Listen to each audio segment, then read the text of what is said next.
Greg Shoemaker, TriStateFootball.com here at Campbell County with wide receiver Matt Meyer. And Matt heads into his first year as a starter for the Camels. And Matt, talk a little bit about that role and how it's changing for you this season.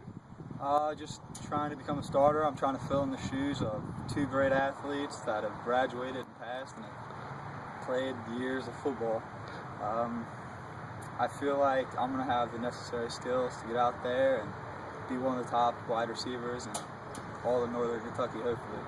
You know, as your role here as a wide receiver, a lot of running here at Campbell County.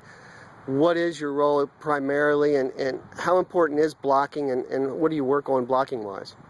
Blocking-wise, we hit the sled almost every day, just like the linemen. We get down, we get in our stance, take a few steps, and go and just hit it. It's fun in the sense that you get to hit things, but it's also extremely hard when you have to go and block a DB because they're a lot quicker than a sled. So when you look at this senior class, talk a little bit about some of the other skill players that are going to line up beside you on the offense.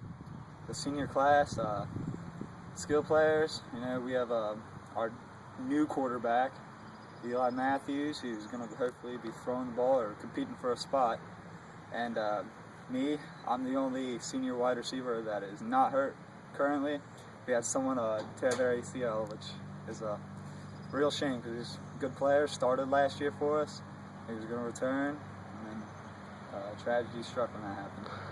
How's your leadership role changing now that you're the only senior starter out there at wideout, but yet there's got to be younger kids that you're going to have to bring along? I mean, how's your role going to be at this point?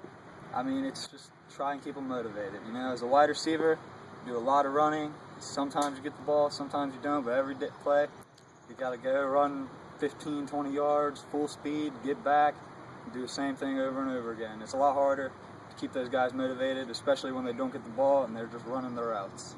There you go, Matt Meyer, the wide receiver for the Campbell County Camels.